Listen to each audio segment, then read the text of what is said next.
Good evening. मैं Naveen Kumar Singh, director platform education centre private limited Patna. एक student एक शायरी भेजा है, मैं उसी से शुरू करना चाहूँगा कि हमारी बेरोज़गारी का आलम तुम क्या जानो गालिब, हमारी बेरोज़गारी का आलम तुम क्या जानो गालिब। हम तो कब्रिस्तान से भी निकलते हैं तो मुर्दे उठकर पूछते हैं, अरे भाई लगी कहीं नौकरी। कहिए तो स्टूडेंट की स्थिति यही है और सारे छात्रों की स्थिति यही है। लेकिन सरकार है कि मोहम्मद बिन तुगलक हो रही है। योजनाएं तो बहुत है पर कामयाबी कोई नहीं है। और इसी कड़ी में एक और नया चीज़ लाई है, CET कॉमन एलिजिबिलिटी टेस्ट, और इसको जो एजेंसी कंडक्ट करवाएगी उसका नाम NRA दिया है, यानी कि नेशनल रिक्रूटमेंट एजेंसी, यानी कि राष्ट्रीय भर्ती संस्था। और नौकरी का तो पता नहीं, फिर भी ये नई चीज़ आई है, इसके बारे में जानना ज़रूरी है और बहुत महत्वपूर्ण स्टूडेंट के लिए ये है, क्योंकि कॉमन एलिजिबिलिटी टेस्ट जो है इसकी चर्चा तो 1-1.5 साल पहले से चल रही थी, लेकिन इधर आकर के कैबिनेट इसको पास की है। तो पहले तो इसका ब्रीफ जान लेते हैं कि आखिर ये कॉमन एलिजिबिलिटी टेस्ट क्या है और इसमें क्या क्या प्रोविज़न है। और इससे संबंधित लगभग, चूँकि कई दिन हो चुके हैं, लगभग स्टूडेंट को सारी बातें पता है, फिर भी इसको हम दोबारा से एक बार सॉर्ट आउट करेंगे। लेकिन मुख्य जो कन्फ्यूजन स्टूडेंट की है, जैसे LP टेक्नीशियन या टेक्निकल कैंडिडेट जो डिप्लोमा किए हैं, BTech किए हैं, उनका क्या रोल है इसमें।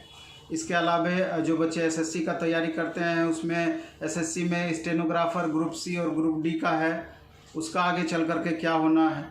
कई बातें हैं कन्फ्यूजन वाली, उस पर भी हम लोग चर्चा करेंगे। सिलेबस से संबंधित थोड़ी सी चर्चा होगी वगैरह वगैरह। तो सबसे पहले तो हमको ये जानना है कि इम्प्लीमेंटेशन जो इसका होगा, यानी ये जो लागू होगी, ये 2021 से होगी।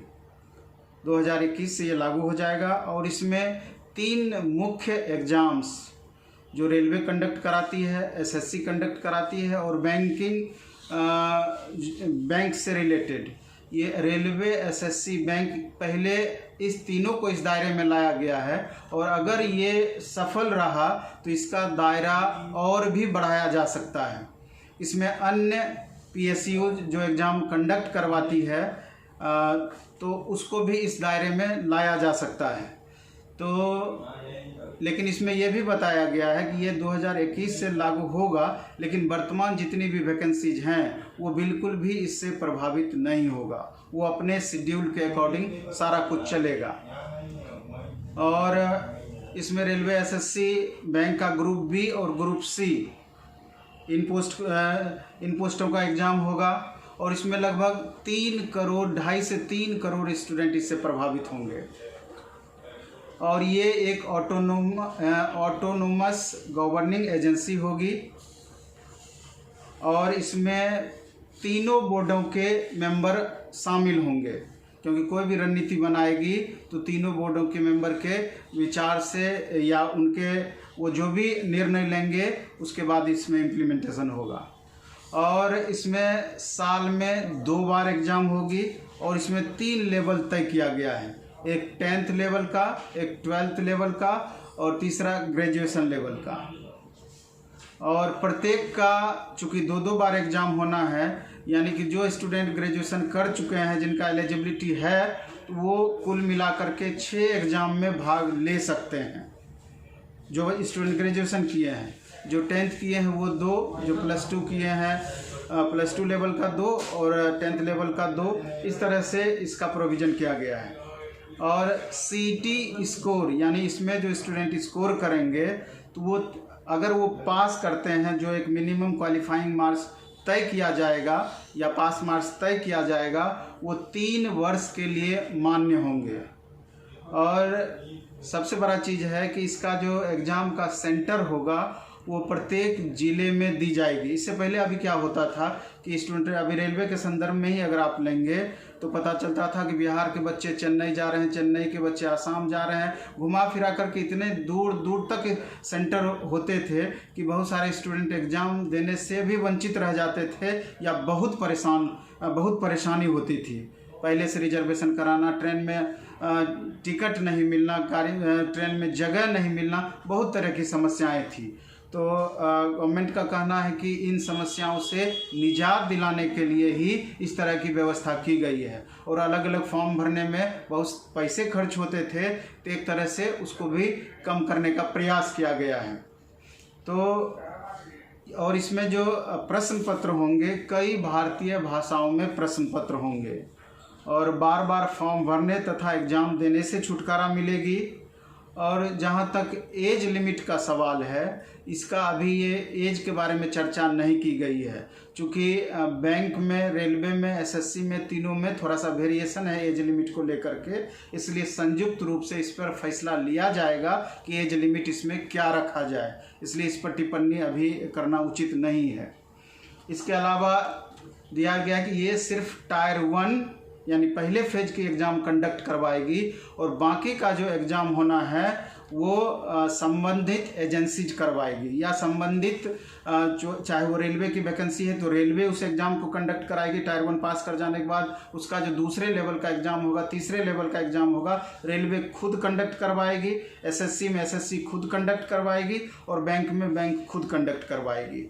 यानी कि अगर ये देखा जाए कि जो भी सिलेबस इसका बनाया जाएगा, अभी तो सिलेबस पे चर्चा नहीं है कि इसका सिलेबस क्या होगा, जो भी सिलेबस होगा तो टायर 1 का जो सिलेबस होगा कोई ज़रूरी नहीं है कि टायर 2 में वही सिलेबस आगे बढ़ेगा। रेलवे का जो अपना सिलेबस है रेलवे उसको कंटिन्यू कर सकती है, एसएससी का जो अपना सिलेबस है एसएससी उसको कंटिन्यू कर सकती है, बैंक का जो अपना सिलेबस है बैंक उसको कंटिन्यू करेगी। ऐसा ही होना है उसमें।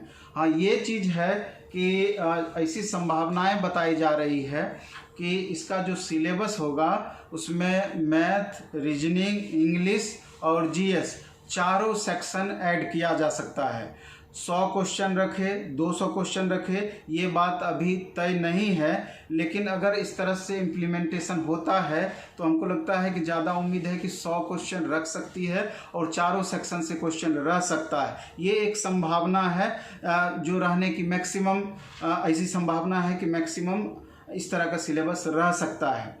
तो वैसी परिस्थिति में अगर आप देखा जाए, अगर उस पर आप मंथन करते हैं तो पाते हैं कि जैसे रेलवे के स्टूडेंट हमको लगता है कि सबसे ज़्यादा सफ़र कर सकते हैं, खास करके हिंदी भाषी क्षेत्र के स्टूडेंट जो भी हैं। चूँकि अगर अंग्रेजी को टायर 1 में रखा जाएगा तो बहुत सारे बच्चे हिंदी भाषी क्षेत्र के इंग्लिश के कारण ही एसएससी का तैयारी करना पसंद नहीं करते हैं, इसके अलावा बैंक का तैयारी करना पसंद नहीं करते हैं। लेकिन यहाँ दोबारा से फिर इंग्लिश को अगर ऐड किया गया तो निश्चित रूप से उनकी परेशानी बढ़ने की संभावना है और निश्चित रूप से उस परेशानी को कम करने के लिए स्टूडेंट को इंग्लिश पर विशेष ध्यान देना पड़ेगा और शुरू से इंग्लिश को इग्नोर नहीं करना पड़ेगा, उस पर ज़्यादा से ज़्यादा फोकस करके ये पेपर भी स्ट्रॉन्ग करना पड़ेगा, अच्छा करना पड़ेगा, नहीं तो इसका खामियाजा भी भुगतना पड़ सकता है, परेशानी बढ़ सकती है। क्योंकि नंबर ऑफ़ स्टूडेंट बहुत सारे रहेंगे, एक लिमिट क्वालिफाइंग मार्क्स फिक्स किया जाएगा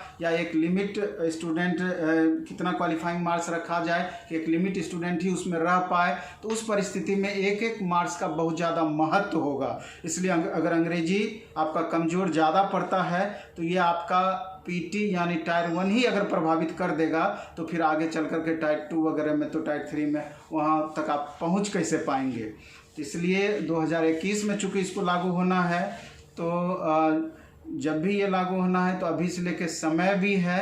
अगर सिलेबस हाल फिलहाल में तय हो जाता है, हाल के दिनों में तय हो जाता है, अगर उसमें इंग्लिश को शामिल कर दिया जाता है तो निश्चित रूप से अभी से उस पर मेहनत करना आप स्टार्ट कर दीजिएगा। और जहाँ तक बैंक के स्टूडेंट का सवाल है तो परेशानी उनके साथ भी थोड़ा बढ़ना है, कारण कि मानते हैं कि उनका इंग्लिश अच्छा होगा, मैथ भी ठीक होगा, चूँकि मैथ तो हालांकि बैंक का थोड़ा सा एसएससी के बनस्पत आसान होता है, रेलवे में तो थोड़ा मिक्स रहता है मैथ का क्वेश्चन, तो बैंक के स्टूडेंट को परेशानी ये होना है कि जीएस वो लोग करंट अफेयर्स पढ़ते हैं, लेकिन ट्रेडिशनल जीएस वो लोग को नहीं पढ़ना होता है। हिस्ट्री है, पॉलिटी है, इकोनॉमी है, ज्योग्राफी है, ये सारा पेपर उन लोगों को नहीं पढ़ना होता है। तो उनका भी दायरा थोड़ा सा बढ़ जाएगा और उनको भी इस सेक्शन पर विशेष ध्यान देने की ज़रूरत पड़ेगी। तो थोड़ा सा परेशानी वहाँ पर भी होना है। एसएससी स्टूडेंट को बहुत ज़्यादा मेरे ख्याल से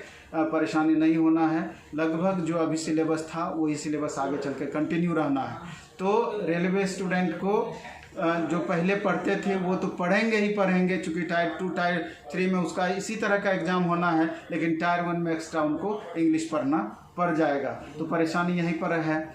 और इसमें ये भी कहा गया है कि सीईटी का जो स्कोर होगा इसका लाभ आगे चल करके स्टेट गवर्नमेंट, यूनियन टेरिटरी या फिर प्राइवेट सेक्टर भी ले सकते हैं। उनको अपनी भर्ती में टायर 1 का स्कोर यहाँ से टायर 1 के स्टूडेंट को यहाँ से लेकर के डायरेक्ट वो भी टायर 2 का एग्ज़ाम ले सकते हैं। वो उनके ऊपर डिपेंड करता है। और इसमें महत्वपूर्ण बात यही है लास्ट में कि आखिर टेक्निकल स्टूडेंट जो आईटीआई किए हैं, डिप्लोमा पास किए हैं, जो बीटेक किए हुए हैं, उनका क्या होना है। क्योंकि अभी तक इसमें कहीं भी टेक्निकल पोस्ट की चर्चा नहीं की गई है। तो हमको लगता है कि इस संबंध में विचार चल रहा होगा और धीरे धीरे उसको भी अगर इस दायरे में लाती है तो ठीक है। क्योंकि जहाँ तक आईटीआई बेस्ड पोस्ट का सवाल है, रेलवे में ड्राइवर है, टेक्नीशियन है, तो मेरे ख्याल से चूँकि एसएससी में इस तरह का पोस्ट है नहीं, इसके अलावा आपका बैंक में इस तरह का पोस्ट है नहीं, तो मे भी कि इसको इससे परे रखे। ये कंप्लीट हो सकता है कि रेलवे ही इसको कंडक्ट कराए, ये भी एक संभावना है। ये हम अपने तरफ से बोल रहे हैं, क्योंकि एसएससी और बैंक में इसका पोस्ट नहीं है। लेकिन अगर इसका भविष्य में दायरा बड़ा करना चाहे, चूँकि अन्य पीएसयूज में इस तरह का पोस्ट तो है ही, आईटीआई बेस्ड पोस्ट, डिप्लोमा या बीटेक वाला पोस्ट अन्य पीएसयूज में है ही, तो अगर इसका दायरा बड़ा करे तो हो सकता है कि इसमें भी आगे चल कर के कुछ ना कुछ इसी तरह का इम्प्लीमेंटेशन हो जाए। चूँकि एसएससी में फिर डिप्लोमा लेवल का एसएससी जेई का आता है, रेलवे में भी रेलवे जेई का आता है, फिर बैंक इससे परे है, अदर पीएसयूज भी इसमें आता है।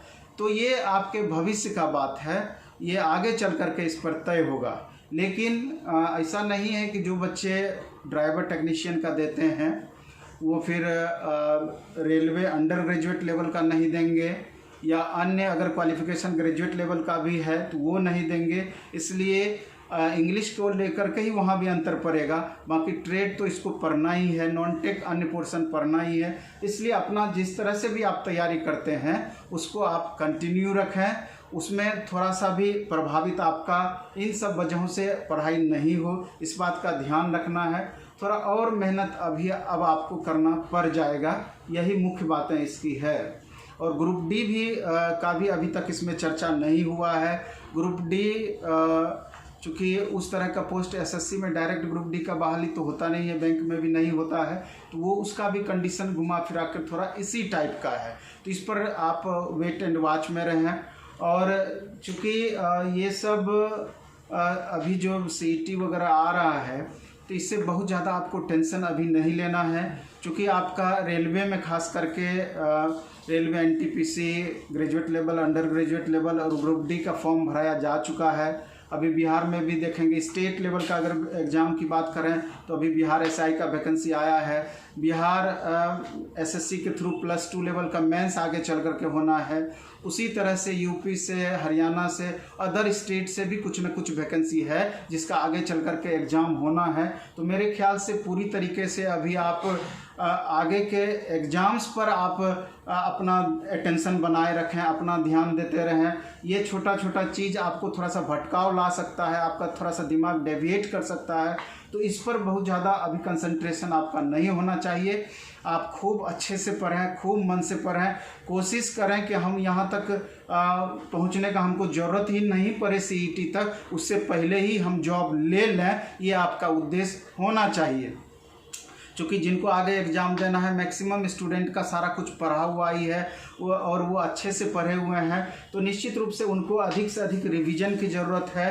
तो उम्मीद है कि वो घर पर रिवीजन कर भी रहे होंगे, और 2-4 स्टूडेंट जहाँ भी आप रहते हों अगर इस तरह का माहौल है तो सेट वगैरह भी साथ में बनाइए। जो भी आपका वीक पोर्शन है उसको इम्प्रूव करने का प्रयास कीजिए, और ख़ास करके मैथ रीजनिंग पर तो विशेष ध्यान आप दीजिए ही दीजिए, चूँकि 50% से ज़्यादा क्वेश्चन आपका इसी सेक्शन से रहना है और इसका बहुत अहम रोल भी रहना है। ये स्कोरर सब्जेक्ट है और जितना बनाएंगे, अगर सही बनाते हैं 100% इसमें आपका स्कोर होगा, और आगे चल कर के दूसरे एग्जाम, तीसरे एग्जाम में भी इसका सिलेबस बहुत ज़्यादा वेरिएशन नहीं है, एक जैसा सिलेबस है। तो ये पढ़ाई आपको हर जगह काम आना है, तो उस सब पोर्शन पर आपको विशेष रूप से फोकस करना है।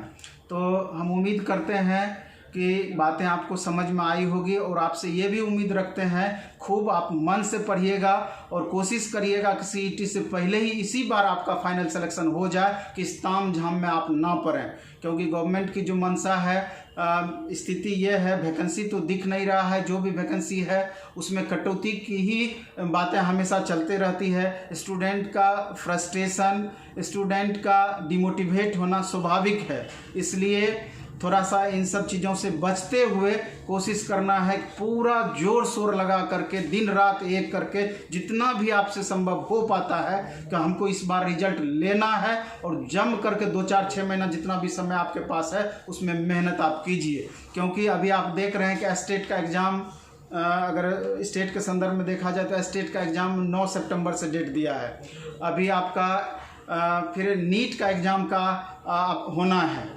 इसी तरह से आप देखेंगे कि अन्य भी कुछ एग्ज़ाम होना स्टार्ट हुआ है, तो गवर्नमेंट भी बहुत ज़्यादा इंतज़ार नहीं करेगी, और धीरे धीरे ये सब एग्ज़ाम अगर सफलतापूर्वक निकल गया तो आगे चल करके अन्य एग्ज़ाम्स का भी डेट जल्द ही आपको देखने को मिलेगा। और रेलवे का, चूँकि इसमें तो लाखों से ऊपर, करोड़ों से ऊपर स्टूडेंट फॉर्म भरे हुए हैं, इसमें थोड़ा सा देरी हो सकता है, लेकिन 2021 के शुरुआत में ही हो सकता है कि इसका एग्ज़ाम आपका ले भी सकता है। बहुत इसमें आश्चर्य की बात नहीं होगी। और इसी कड़ी में लास्ट में हम एक बात कहना चाहेंगे कि जो बच्चे रेलवे का जिनको एग्ज़ाम देना है, या एसएससी या अन्य एग्ज़ाम भी जिनको देना है, तो प्लेटफॉर्म के द्वारा एक मेगा टेस्ट का आयोजन किया जा रहा है, free of cost mega test, और ऑल ओवर इंडिया लेवल का उसमें रैंकिंग होगा। उसके लिए सिर्फ ये करना है, जैसे उसमें 100 क्वेश्चन पूछे जाएंगे, 25 मैथ, 25 इंग्लिश, 25 रीजनिंग और 25 जीएस सेक्शन से क्वेश्चन होगा, और उसमें 1/3 निगेटिव मार्किंग भी होगा। और उसमें करना यही होगा कि प्लेटफॉर्म का ऐप, आप प्ले स्टोर में जाएंगे, वहाँ द प्लेटफॉर्म सर्च करेंगे, आपको ऊपर में ही द प्लेटफॉर्म का ऐप नज़र आएगा। उस द प्लेटफॉर्म के ऐप को आपको डाउनलोड कर लेना है, और ऐप को डाउनलोड करके उस पर रजिस्टर्ड हो जाना है, और उसमें आपका मेगा टेस्ट का ऑप्शन दिखने लगेगा। उस पर मेगा टेस्ट आपका जो होना है, ये 28 अगस्त को फ्राइडे पड़ता है, 3 बजे से ये मेगा टेस्ट होगा, और इसका डिस्कशन 29 अगस्त को 3 बजे से होगा। और इसमें प्राइज रखा गया है 10, इसमें 10 प्राइज रखा गया, 10 प्राइज रखा गया है, जिसमें फर्स्ट प्राइज 2500 रुपया का है, सेकेंड प्राइज 2100 रुपया का है, थर्ड प्राइज 1500 रुपया का है, फोर्थ प्राइज 1100 रुपया का है, फिफ्थ प्राइज 1000 रुपया का है, और 6 से लेकर के 10 तक 500 रुपया का प्राइज है। ये प्राइज जस्ट हम आपका उत्साह वर्धन के लिए दिए हैं, और अधिक से अधिक स्टूडेंट इसमें पार्टिसिपेट करें, जिससे कि पता चले कि इतने स्टूडेंट के बीच में हमारा क्या परफॉर्मेंस है। जैसे ही टेस्ट समाप्त होगा एक लिमिट टाइम के बाद, तुरंत इसका रिजल्ट भी आपको दे दिया जाएगा, बता दिया जाएगा कि आपको ओवरऑल आपको कितना मार्क्स आया, कितना अटेम्प्ट ट्रू फॉल्स नेगेटिव, और कितना आपका रैंक आया। उसी रैंक के आधार पर टॉप 10 को, जो टॉप 10 में आएंगे, उनको प्राइज भी नेक्स्ट डे 30 अगस्त को दिया जाएगा। 29 अगस्त को इसका डिस्कशन भी होगा। तो अगर आपको ये चीज़ ठीक लगे तो आप प्लेटफॉर्म ऐप को डाउनलोड करके उस मेगा टेस्ट में निश्चित रूप से आपको पार्टिसिपेंट बनना चाहिए, पार्टिसिपेट करना चाहिए। चलिए इस वीडियो में हम इतना ही रखेंगे। धन्यवाद, बेस्ट ऑफ लक। खूब अच्छे से पढ़िए, खूब मन से पढ़िए। निश्चित रूप से सफलता आपकी कदम चूमेगी। मेहनत का कोई विकल्प नहीं है, आपकी कर्म की हमेशा प्रधानता होती है। इसलिए हमको उम्मीद है कि आप अच्छे से मेहनत करेंगे और रिजल्ट निश्चित रूप से आप देंगे। चलिए धन्यवाद।